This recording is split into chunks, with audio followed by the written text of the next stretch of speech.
ഇക്കഴിഞ്ഞ ലോക്സഭാ തെരഞ്ഞെടുപ്പിലെ കണക്കുകൾ വച്ച് പരിശോധിക്കുകയാണെങ്കിൽ 11 നിയമസഭാ മണ്ഡലങ്ങളിലാണ് ബി.ജെ.പി. മുന്നിലെത്തിയത്. അതായത് വോട്ട് നിലയിൽ ഒന്നാം സ്ഥാനത്തെത്തിയത്.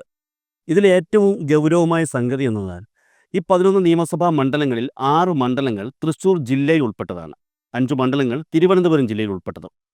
തൃശൂർ ജില്ലയിലെ തൃശൂർ ലോക്സഭാ മണ്ഡലത്തിൽ മാത്രം 6 മണ്ഡലങ്ങൾ ഉൾപ്പെടുമ്പോൾ തിരുവനന്തപുരം ജില്ലയിൽ തിരുവനന്തപുരം ലോക്സഭാ മണ്ഡലത്തിൽ 4ഉം ആറ്റിങ്ങൽ ലോക്സഭാ മണ്ഡലത്തിൽ 1ഉം ഉൾപ്പെടുന്നു.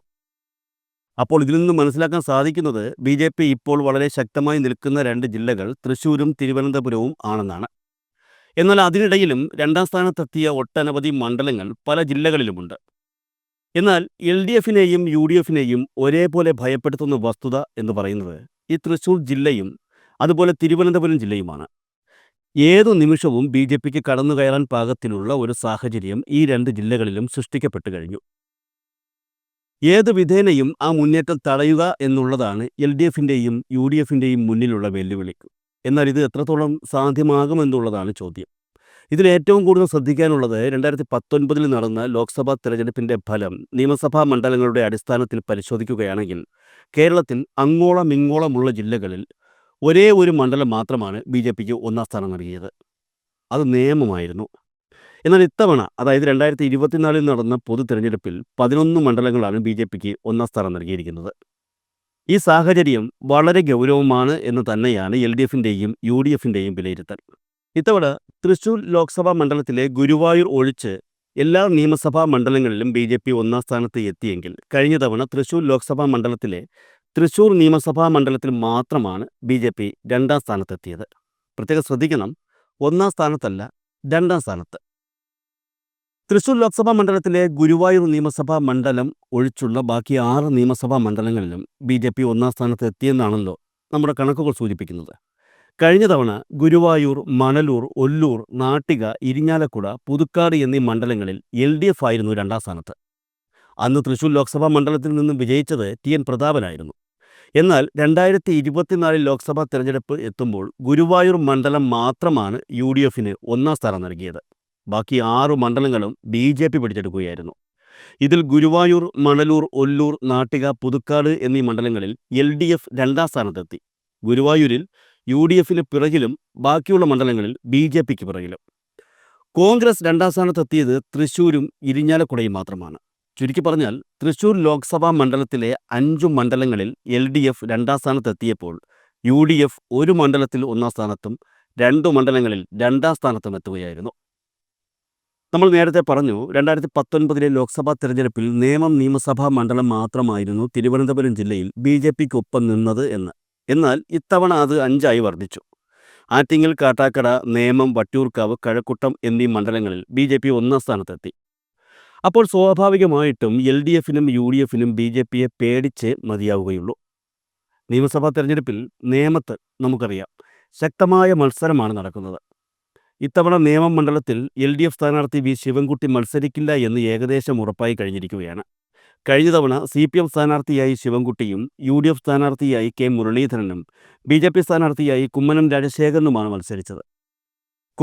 കോൺഗ്രസിൻ്റെ വോട്ടുകൾ പെട്ടിയിലാക്കിയതുകൊണ്ട് തന്നെ അവിടെ ശിവൻകുട്ടി വിജയിക്കുകയും ചെയ്തു. എന്നാൽ ഇത്തവണ ശിവൻകുട്ടി മത്സര രംഗത്തില്ല എങ്കിൽ പകരം ആര് മത്സരിക്കുമെന്നുള്ളത് ഒരു ചോദ്യമായിരുന്നു. സി.പി.എം. തിരുവനന്തപുരം ജില്ലാ കമ്മിറ്റിയിൽ നിന്ന് ലഭിക്കുന്ന വിവരങ്ങൾ അനുസരിച്ച് തിരുവനന്തപുരം കോർപ്പറേഷൻ മേയർ ആര്യ രാജേന്ദ്രൻ നേമത്ത് മത്സരിക്കുമെന്നായിരുന്നു സൂചനകൾ പുറത്തുവന്നത്. എന്നാൽ നേമം പോലെ ബി.ജെ.പിക്ക് വളരെ സ്വാധീനമുള്ള മറ്റൊരു മണ്ഡലമാണ് വട്ടിയൂർക്കാവ്. വട്ടിയൂർക്കാവിലെ ഇപ്പോഴത്തെ എം.എൽ.എ. വി. കെ. പ്രശാന്ത് മണ്ഡലത്തിൽ മത്സരിക്കാനെത്തുന്നതിന് മുൻപേ പലതവണ ബി.ജെ.പിയിലേക്ക് എത്താനുള്ള പ്രവണത ആ മണ്ഡലം കാണിച്ചതുമാണ്. എന്നാൽ വട്ടിയൂർക്കാവ് എം.എൽ.എ. ആയിരുന്ന കെ. മുരളീധരൻ 2019 ലോക്സഭാ തെരഞ്ഞെടുപ്പിൽ മത്സരിച്ച് വിജയിച്ചതിനെ തുടർന്ന് എം.എൽ.എ. പദവി രാജിവെക്കുകയും പകരം അവിടെ അന്ന് തിരുവനന്തപുരം കോർപ്പറേഷൻ മേയറായിരുന്ന വി. കെ. പ്രശാന്ത് മത്സരിച്ച് വിജയിക്കുകയും ആയിരുന്നു. 2021 നടന്ന നിയമസഭാ തെരഞ്ഞെടുപ്പിലും വി. കെ. പ്രശാന്ത് തന്നെ മണ്ഡലത്തിലെ എം.എൽ.എ. ആയി. 2026 നടക്കുന്ന നിയമസഭാ തെരഞ്ഞെടുപ്പിൽ വി. കെ. പ്രശാന്ത് തന്നെയാണ് മണ്ഡലത്തിലെ എം.എൽ.എ. എങ്കിൽ മണ്ഡലത്തിൽ വിജയം ഉറപ്പാണെന്ന പ്രതീക്ഷ സി.പി.എമ്മിനുണ്ട്. എന്നാൽ ഈ സാഹചര്യത്തിലാണ് വലിയ ഒരു പ്രതിസന്ധി നിയമസഭാ തെരഞ്ഞെടുപ്പിൻ്റെ കാര്യത്തിൽ സി.പി.എമ്മിനെ പിടികൂടിയിരിക്കുന്നത്. വട്ടിയൂർക്കാവും നേമവും പോലെ തന്നെ ഇത്തവണത്തെ ലോക്സഭാ തെരഞ്ഞെടുപ്പിൽ ബി.ജെ.പി. ഒന്നാമതെത്തിയ മറ്റൊരു മണ്ഡലം കഴക്കൂട്ടമാണ്. ഈ മണ്ഡലത്തിലെ നിലവിലെ CPM MLA Kadakampally Surendran 2 term പൂർത്തിയാക്കി കഴിഞ്ഞു. സ്വാഭാവികമായും 2 ടേം പൂർത്തിയാക്കിയവർക്ക് ഇത്തവണ നിയമസഭയിൽ മത്സരിക്കാൻ കഴിയില്ല എന്നുള്ളതാണ് CPM രീതി. എന്നാൽ അത്യാവശ്യ ഘട്ടങ്ങളിൽ മൂന്നാമതൊരു അവസരം കൂടി ഇവർക്ക് നൽകുന്നതിനെ നേതൃത്വം അംഗീകരിക്കുന്നുമുണ്ട്. കടകംപള്ളി സുരേന്ദ്രൻ 2 തവണ പൂർത്തിയാക്കിയത് കൊണ്ട് സ്വാഭാവികമായും മത്സരത്തിൽ നിന്ന് മാറി നിൽക്കേണ്ടതാണ്. എന്നാൽ കഴക്കൂട്ടം മണ്ഡലത്തെ സംബന്ധിച്ച് BJPക്കുള്ള സ്വാധീനം ചില ഭീഷണികൾ ഉയർത്തുന്നുണ്ട്. അതുകൊണ്ട് തന്നെ ജനസ്വാധീനമുള്ള ഒരു നേതാവിനെ അല്ലാതെ അവിടെ മത്സരിപ്പിക്കാൻ കഴിയില്ല എന്ന സാഹചര്യമാണ് CPMനും അതുപോലെ കോൺഗ്രസിനും മുന്നിലുള്ളത്. കോൺഗ്രസിന്റെ സ്ഥാനാർത്ഥി ലിസ്റ്റിൽ 1-2 പേർ ഉൾപ്പെട്ടിട്ടുണ്ട്.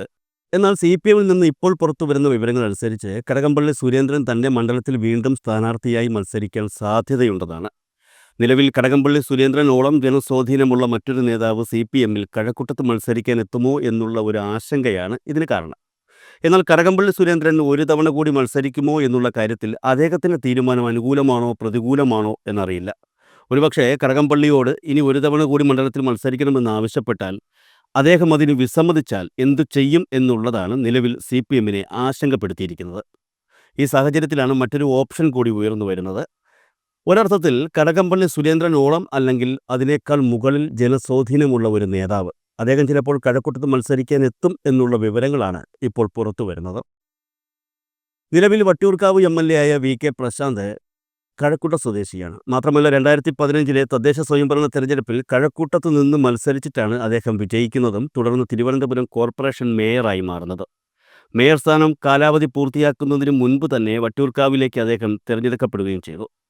VK പ്രശാന്ത് ഇത്തവണ കഴക്കൂട്ടം മണ്ഡലത്തിൽ മത്സരിക്കാൻ എത്തിയാൽ ഉറപ്പായും CPMന് അതൊരു അനുകൂല ഘടകമാകും എന്ന് തന്നെയാണ് CPM കഴക്കൂട്ടം ഏരിയ കമ്മിറ്റിയുടെ വിലയിരുത്തൽ. അതിന് പ്രകാരം വട്ടിയൂർക്കാവിൽ നിന്നും ഇദ്ദേഹത്തെ കഴക്കൂട്ടത്തേക്ക് കൊണ്ടുവന്ന് സ്ഥാനാർത്ഥിയാക്കുക എന്നുള്ളതാണ് CPMലെ ഒരു വിഭാഗം ആവശ്യപ്പെടുന്നത്. എന്നാൽ അപ്പോഴും ഒരു പ്രശ്നം നിലനിൽക്കുന്നുണ്ട്. വട്ടിയൂർക്കാവ് നമ്മൾ നേരത്തെ പറഞ്ഞു, തിരുവനന്തപുരം ലോക്സഭാ മണ്ഡലത്തിൽ നേമം, വട്ടിയൂർക്കാവ്, കഴക്കൂട്ടം എന്നീ നിയമസഭാ മണ്ഡലങ്ങളിലാണ് ഇത്തവണത്തെ ലോക്സഭാ തെരഞ്ഞെടുപ്പിൽ BJP ഒന്നാമതെത്തിയത് എന്ന്. അങ്ങനെ വരുമ്പോൾ വട്ടിയൂർക്കാവിൽ നിന്നും VK പ്രശാന്തിനെ കഴക്കൂട്ടത്തേക്ക് കൊണ്ടുവന്നാൽ വട്ടിയൂർക്കാവിന് വലിയൊരു തിരിച്ചടി CPMന് നേരിടും എന്നുള്ളതാണ് പ്രവർത്തകരെ ആശങ്കപ്പെടുത്തുന്ന മറ്റൊരു സംഗതി. എന്നാൽ ഇതേ സാഹചര്യത്തിലാണ് തിരുവനന്തപുരം കോർപ്പറേഷൻ മേയർ ആര്യ രാജേന്ദ്രന്റെ പേര് ഉയർന്നു വരുന്നത്. ആര്യ രാജേന്ദ്രൻ നേമത്ത് മത്സരിക്കുന്നതിനേക്കാൾ കൂടുതൽ അനുകൂലം വട്ടിയൂർക്കാവിൽ മത്സരിക്കുന്നതാണ് എന്നുള്ള അഭിപ്രായമാണ് തിരുവനന്തപുരത്ത് CPM പ്രവർത്തകരിൽ നിന്നും തന്നെ ഉയരുന്നത്.